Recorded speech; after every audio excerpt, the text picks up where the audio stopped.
तो फिल्म की शुरुआत में हम देखते हैं कि एक बूढ़ी औरत जमीन पर रेंगती हुई चल रही है, शायद इस वजह से क्योंकि उसकी उम्र काफी ज्यादा है, जिससे उसका जिस्म काफी कमजोर हो गया है, इतना कमजोर कि वो खड़ी भी नहीं हो सकती। जिसके बाद वो एक काफी लंबी रस्सी को पहले टेबल से बांधती है और फिर उसका दूसरा हिस्सा खिड़की से बाहर फेंक देती है। देखने से ऐसा लग रहा था जैसे उस अपार्टमेंट से काफी नफरत करती है और कैसे भी करके यहाँ से बाहर निकलना चाहती है, फिर चाहे इसके लिए उसे खिड़की का इस्तेमाल क्यों न करना पड़े। फिर अपने बुढ़ापे और कमजोरी के बावजूद भी वो हिम्मत करती है और किसी तरह खिड़की से बाहर आकर रस्सी को पकड़ लेती है। उसने रस्सी को काफी मजबूती से पकड़ा हुआ था, लेकिन फिर जैसे ही वो नीचे जाने की कोशिश करती है तो तभी अचानक से उसका पाँव और हाथ फिसल जाते हैं, जिससे वो धीरे धीरे नीचे गिरने लगती है। अब उसे देखने से ऐसा लग रहा था जिससे वो नीचे गिरकर मर जाएगी, मगर तभी अचानक उसका एक पैर रस्सी में अटक जाता है और वो जमीन से टकराने से बाल बाल बचती है। क्योंकि वो जमीन के काफी करीब थी तो वो खुद ही वहाँ से निकलने की कोशिश करती है, मगर वहाँ से नहीं निकल पाती क्योंकि वो रस्सी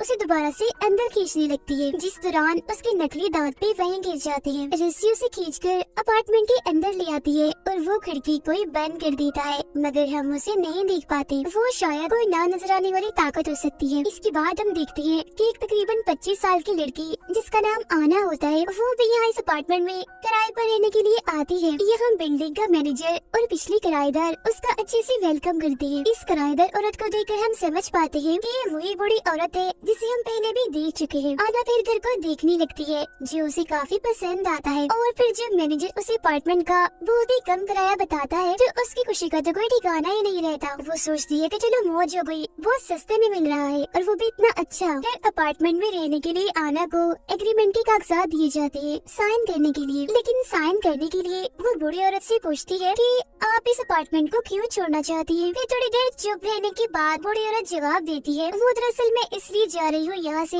क्योंकि मैं दुनिया घूमना चाहती हूँ। अब उसकी दुनिया घूमने वाली बात सुनकर आना को काफी अजीब लगता है। वो सोचती है वाह, इस उम्र की औरतें घर में आराम कर रही है, मर रही है और इसे घूमने की पड़ी हुई है। फिर आना उन्हें अपने बारे में बताने लगती है कि मैं इस शहर में नई आई हूँ, मैं मेरे दोस्त के साथ यहाँ पर आई थी, मगर हमारे बीच झगड़ा हो गया तो मैं उससे अलग होकर यहाँ आ गई। अब जैसे जैसे वो अपने बारे में बताती जा रही थी तो बूढ़ी औरत को काफी फिक्र हो रही थी कि ये पेपर्स पर साइन कर ही नहीं रही, टाइम ज़ाया किया जा रही है। फिर वो आना से पूछ लेती है कि क्या तुमने अपार्टमेंट लेना भी है या नहीं, सिर्फ बातें करने आई हो। जिस पर आना कहती है हाँ हाँ क्यों नहीं, मुझे अपार्टमेंट चाहिए ही चाहिए। जिसके बाद जब उसे एग्रीमेंट के कागजात पकड़ाती है और वो साइन करने लगती है तो पेन ही नहीं चल रहा होता, लेकिन बूढ़ी औरत के पास पेन निकल आता है और वो फौरन आना को देती है। ऐसा लग रहा था इस बूढ़ी औरत को काफी जल्दी है इस अपार्टमेंट को किराए पर देने की। अब जैसे उनकी डील बनती है, मतलब कि आना ये अपार्टमेंट किराए पर ले लेती है, तो बूढ़ी औरत जल्दी से अपना सारा सामान पैक करके यहाँ से चली जाती है। फिर मैनेजर आना को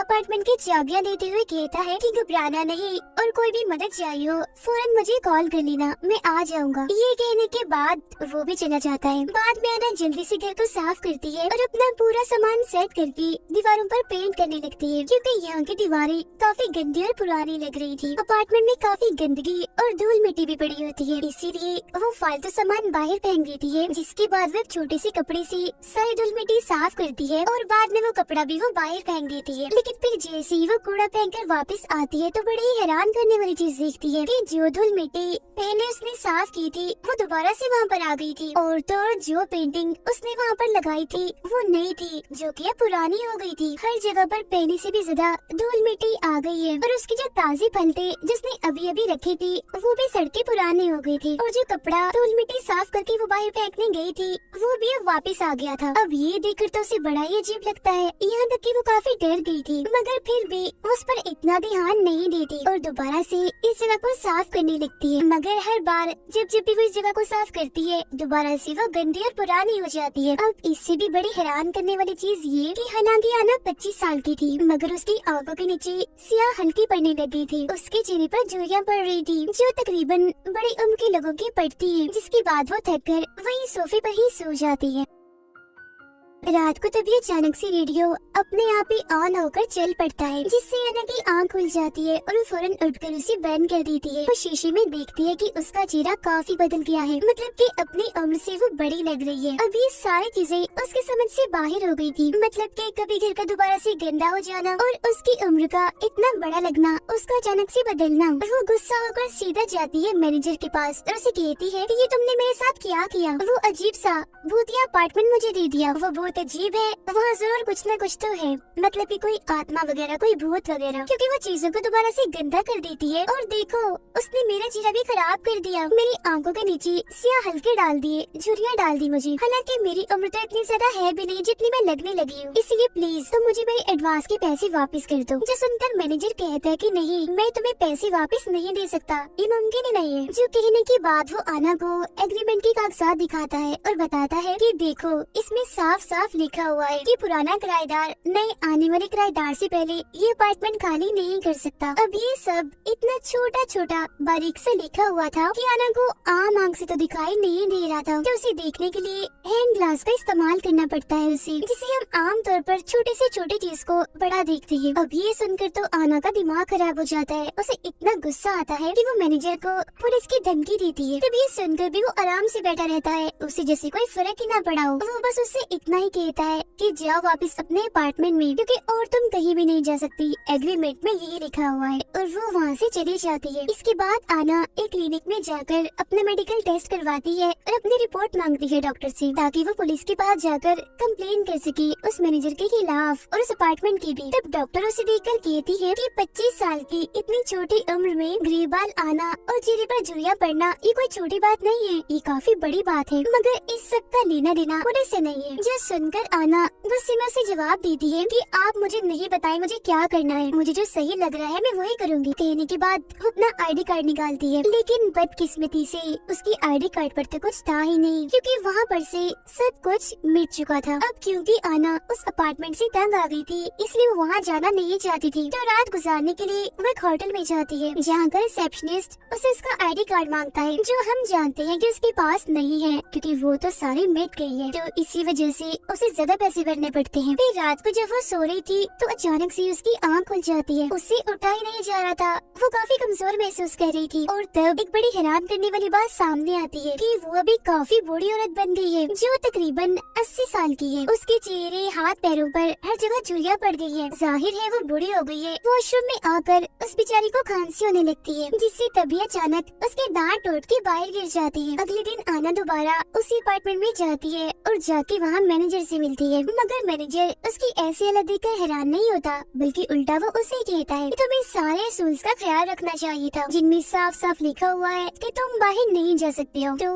अब ये बात सामने आती है कि जो भी एग्रीमेंट पर साइन करता है, अगर वो बाहर जाने की कोशिश करे तो उसकी उम्र बढ़ जाती है, तब तक फिर वो वैसा रहता है जब तक कि वो मर नहीं जाता। इसके बाद मैनेजर उसे ये भी बताता है कि ये अपार्टमेंट बड़ा ही अजीब, बड़ा ही अनोखा है, इसे अकेला रहना बिल्कुल भी पसंद नहीं है। ये चाहता है कि इसके साथ हर वक्त कोई न कोई रहे, तो यही वजह है कि वहाँ पर किराएदार का होना जरूरी होता है। अब मैनेजर से बात करने के बाद आना वापस से अपने कमरे में चली जाती है, यानी उसी अजीब भूतिया कमरे में। कुछ देर के बाद मैनेजर को एहसास होता है कि मेरी माचिस यहाँ पर नहीं है, वो गायब है। उसे लगने लगता है कि जरूर वो आना उठा कर ले गई है, इसलिए वो जल्दी से उसके अपार्टमेंट की तरफ जाता है और देखता है कि उसका दरवाजा तो अंदर से बंद है।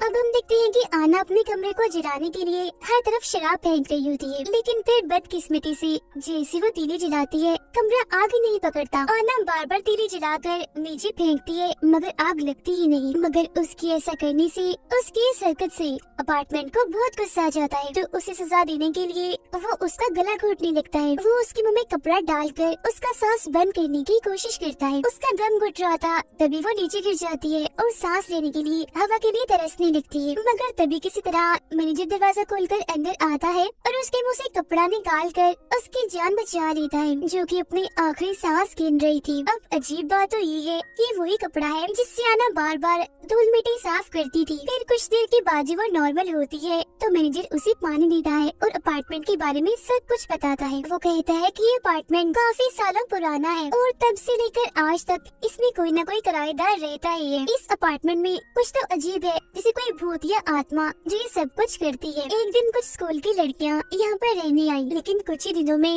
वो बहुत ज्यादा बुरी हो गई, जैसे तुम हो गई हो। ये हादसा खबरों में भी आया और हर जगह फैल गया। फिर एक आदमी को लगा कि यहाँ पर कोई भूत, कोई आत्मा है, इसीलिए उसने यहाँ पर जादू करने की कोशिश की, मगर वो अपने प्लान में कामयाब नहीं हुआ। उल्टा बड़ी अजीब तरीके से उसकी मौत हो गई, जिसका मतलब ये है कि इस अपार्टमेंट में जो कोई भी चीज है वो बहुत ही खतरनाक है और यहाँ पर कोई भी किसी भी किस्म की छेड़छाड़ वो पसंद नहीं नहीं करती। यही वजह है कि गवर्नमेंट ने भी इस अपार्टमेंट के बारे में सोचना बैन कर दिया है और इसे बस खुफिया ही रखा हुआ है। पुलिस भी यहाँ पर आने से डरती है, इसके खिलाफ कोई भी एक्शन वो नहीं लेती। फिर जब मैनेजर वहाँ से जा रहा होता है तो वो उसे मशवरा देता है कि अगर तुम्हें अपनी जान इस अपार्टमेंट से छुड़वानी है तो कोई नया किराएदार ढूंढ कर लाओ, क्योंकि तुम्हारे पास यही एक चारा है जिससे तुम यहाँ से निकल सकती हो, वरना इसके अलावा यहाँ से तुम नहीं निकल सकती। आगे हम देखते हैं कि आना तैयार होकर अपने दोस्त के पास जाती है उसे मदद मांगने के लिए, लेकिन जाहिर है वो बूढ़ी हो गई थी इसलिए वो उसे पहचान ही नहीं पाता। वो उसे अपनी पहचान बताने की भी कोशिश करती है कि मैं हूँ, मुझे पहचानो आना, मगर उसे ऐसा लगता है कि बूढ़ी औरत शायद ये कहना चाहती है कि मैं आना की दादी या फिर नानी हूँ। और फिर तभी इधर उसके दोस्त की वाइफ आ जाती है क्योंकि उसने शादी कर ली थी,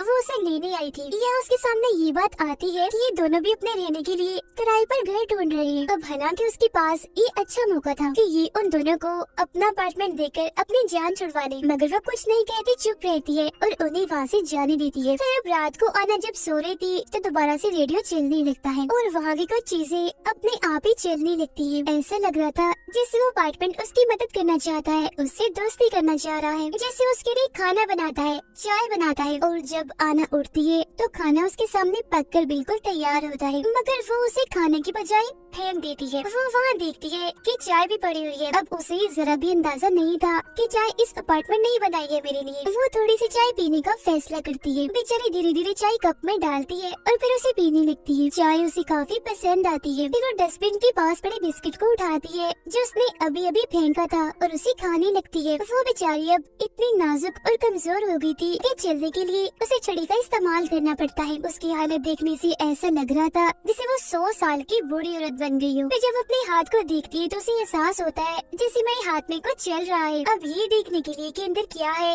वो अपना मास्क खींचने लगती है और वो ये देखकर काफी हैरान हो जाती है कि मेरा मास्क तो बड़ी आसानी से ही निकल रहा है। वो देखती है कि मेरे हाथ के अंदर एक अजीब सी तार जैसी कोई चीज है, जिससे वो समझ जाती है कि बस वो टाइम आ गया है जो मुझे इस दुनिया को छोड़कर जाना है, मतलब कि मेरी मौत का टाइम। इसीलिए वो मैनेजर को अपने पास बुलाती है। फिर अगली सीन में हम देखते हैं कि कपल यहाँ अपार्टमेंट देखने के लिए आता है और ये कपल और कोई नहीं बल्कि आना का दोस्त और उसकी वाइफ थी। सारे लोगों की तरह वो भी इतना कम किराया और फर्नीचर देखकर काफी खुश हो जाते हैं। उन्हें ये बात भी काफी अच्छी लगती है कि हमारे आसपास भी कोई नहीं रहता, इसीलिए वो फौरन एग्रीमेंट पर साइन करने के लिए तैयार हो जाते हैं। अभी आना का दोस्त एग्रीमेंट पर साइन करने ही वाला होता है कि तभी आना आसपास होने वाली चीजों को देखने लगती है। वो तभी अचानक अपना वो वक्त देखने लगती है जब वो यहाँ पर आई थी, यानी जब उसे इस जाल में फंसाया गया था, जिसकी फौरनी बाद उसे अपने दर्द का एहसास होता है कि आखिर में कैसे इन सब हालात से गुजर रही हूँ। वो चाहती थी कि जैसा मेरे साथ हुआ वैसे किसी और के साथ ना हो, इसीलिए वो अपने दोस्त को इस मौत जैसे एग्रीमेंट पर साइन करने से रोकने के लिए उसके हाथ पर गरम गरम चाय फेंक देती है, जिसके बाद वो उसे इस एग्रीमेंट से दूर हटा देती है और चिल्लाकर कहती है कि चले जाओ यहाँ से और वापस लौटकर कभी मत आना। कुछ कहे बगैर ही वो यहाँ से चली जाती है। अब जाहिर सी बात है वो तो चली गई थी, तो इसका मतलब साफ था कि आना ने अपने यहाँ से निकलने का आखिरी मौका भी खो दिया है। हालांकि अगर वो चाहती तो अपने दोस्त से बदला लेने के लिए उसे इस जाल में फंसा सकती थी और अपने कुछ आखिरी बुढ़ापे के दिन वो आराम से सुकून से बाहर गुजार सकती थी, मगर उसने ऐसा नहीं किया क्योंकि अभी भी उसके दिल में अपने दोस्त के लिए प्यार और इंसानियत बाकी है। उसने यहाँ पर खुदगर्जी का मुजाहिरा नहीं किया बल्कि अपने दोस्त को बचाया। ऐसा करके उसने अपनी जिंदगी की कुर्बानी ही दी है, क्योंकि वो कैसे भी करके इस मनहूस अपार्टमेंट का खात्मा करना चाहती है। अब ये देखकर वो मैनेजर भी काफी हैरान रह जाता है। फिर जब मैनेजर वहाँ से जाने लगता है तो आना उसे कहती है कि जाते जाते मेरा एक काम कर दो, तुम दरवाजे को बाहर से लॉक कर देना और फिर कुछ सालों तक यहाँ लौटकर वापस मत आना, क्योंकि मैं इस अपार्टमेंट का खात्मा करने की कोशिश करूंगी। क्योंकि साथ ही साथ उसका मानना ये था कि अगर कोई यहाँ पर नहीं आएगा तो इस अपार्टमेंट का जो साइकिल बना हुआ है लोगों को मारने का, बर्बाद करने का, वो खत्म हो जाएगा। मतलब ना लोग बूढ़े होंगे और ना मारे जाएंगे, और अगर एक किस्म का यहाँ कोई शराब है वो भी टूट जाएगा। जो भी आत्मा भूत इस अपार्टमेंट में हुई वो भी मर जाएगी। अब मैनेजर उसकी इस बहादुरी की तारीफ करता है और उसे गुड बाय कहकर वहाँ से चला जाता है। उसके जाने के बाद हम देखते हैं कि आना अब इस अपार्टमेंट में बिल्कुल अकेली है। ना तो यहाँ पर उससे मिलने कोई आएगा और ना ही उस बेचारी में इतनी ताकत है कि वो सीढ़ियाँ उतरकर नीचे जाए। उसकी हालत देखकर ऐसा लग रहा था जैसे उसके मरने का टाइम आ गया है, इसीलिए वो खिड़की के पास जाकर आखिरी बार ठंडी हवा को महसूस करने लगती है, जो उसे बहुत ही आराम पहुंच जाती है, जिससे वो पिछले काफी टाइम से तरस रही थी। पिछले कुछ टाइम से वो जिस डर, जिस फिक्र से गुजर रही थी, आज वो खत्म होने वाली थी, क्योंकि वो अपनी इस किस्मत को कबूल कर चुकी थी। इसके बाद वो सोफे पर बैठकर आराम से इस अपार्टमेंट को कहती है कि बस कर दो, ये सब कुछ करना बंद कर दो, इसे छोड़ दो। जिसके बाद उसकी आंखें बंद हो जाती हैं और वो सोफे से अपना सर लगा लेती है। ऐसा लग रहा था कि जैसे ये सोफा उसकी आखिरी आराम गाह, मतलब कि यहाँ उसका अंत, उसका खात्मा हो जाएगा। इस सोफा अब आहिस्ता आहिस्ता करके उसका सर निकल जाता है और वो अब उसका हिस्सा बन गई थी। फिर धीरे धीरे करके उसका पूरा जिस्म भी सोफे में घुलने लगता है, पूरी तरह वो उसमें समा जाती है। वहाँ पर बचते हैं तो सिर्फ उसके कपड़े। जिसके बाद आना का दिल एक धागा बनकर बाहर आता है और अपने आप ही सोफे के कुशन से जुड़ जाता है। आना का सर सोफे पे रखे एक सफेद कपड़े में समा गया था। अब यहाँ पर हमें पता चला कि ये अपार्टमेंट खुद को नया करने के लिए किस तरह अपने शिकार का इस्तेमाल करता है। इसी के साथ ये कहानी इधर ही खत्म हो जाती है।